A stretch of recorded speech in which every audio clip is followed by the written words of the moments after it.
if you fail, you fail. But at least you've tried. Yeah. So I wanted to start. MMA was first, so I wanted to have a belt in MMA, in kickboxing and boxing. I did the MMA. I got a belt. I fought Daniel Cormier for a world title and realised that I'm not exactly a MMA fighter. So I stuck with boxing and like here we are, you know what I mean? So I'm very happy with the way it's all turned out with the boxing, obviously. But it started just me wanting to punch people, so why not? 100%, man. Yeah, you mentioned that Daniel Cormier fight, and I remember watching that fight back like when it happened, and I think it was on like Fox Sports, and like Yeah, I was I believe and it was ex MMA, I think the promotion was. That's right. Yes. Yeah.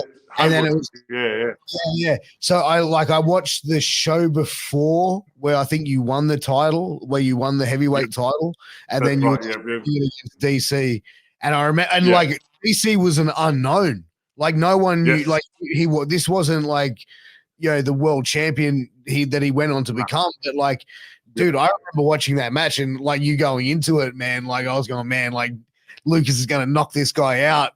And that fight, like, that ground game, man, was like Olympic level. You know what I mean? Like that would have been a hard task for anyone. Yeah. Well, see, back then, you may or may not know the guy. I was supposed to fight his gym mate, and his gym mate was named Mike Kyle. So he was also fighting UFC and stuff at the time, but he was a 6'4" stand-up fighter, and that's who I was supposed to be fighting for that world title. Now, he pulled out like 2 days or 3 days before, and they've just thrown Cormier in. So from my point of view, it was still a world title. I was still getting paid. Everyone that I knew was buying tickets and all that sort of stuff, so I couldn't pull out. I've gone, fuck it, you know what I mean? So, yes, he's a wrestler, but I didn't know he was that good. But, yeah, that was the thing that got me all day long. Like, he just kept putting me on my back. And if I'm on top, I'm all right. But if I'm on my back, I'm like a turtle. So I was a turtle on my back trying to fight my way through it. And it wasn't until he hit me with an elbow across the eyebrow. 13 stitches I got, so it was a nice big thing. And I couldn't see what was going on. And he was just belting away. And the ref called it, thank fuck, because I wasn't getting any better. And yeah, I'll take it now that he is the man with all his credentials. But back then I was like, fuck, I just got belted by a guy that I had no idea who he was.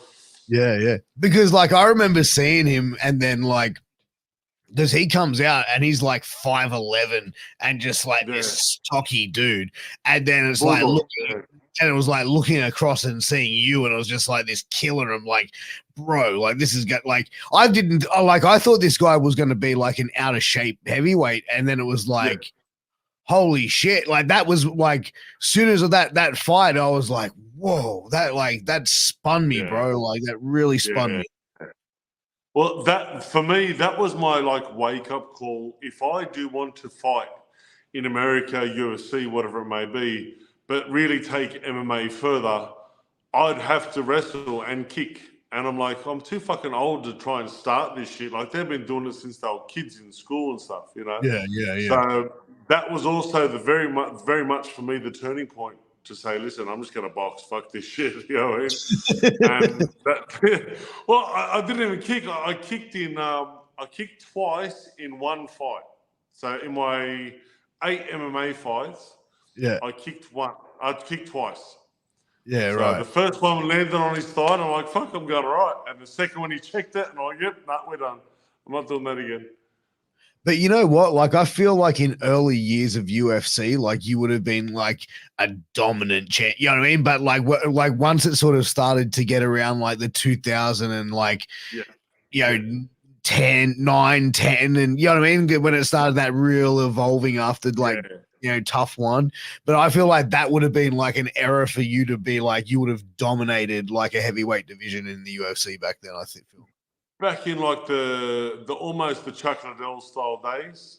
Yeah. And he was perfect like that. He could wrestle, but his takedown defense was perfect, and he had good striking. You know, so that could have been a version of me back then. Yeah. Oh, 100%. But man, I had no idea that you didn't you had 2 days to prepare for DC. That's wild. I know. Unfortunately, it's just changed everything. Like 6'4" stand-up guy to a fucking guy on the ground. I'm like, oh shit, you know. So I'd obviously worked my ground game, but not anywhere near the manner I should have. But I don't think anything could have prepared me for him anyway, so it didn't really matter. Oh, for sure, man. And you know, going in and diving more into the boxing and focusing on the boxing game. You know, what became like the main goal for that once you sort of went, you know what, I'm going to focus solely on boxing? Honestly, I never really had, as I said, I wanted a belt.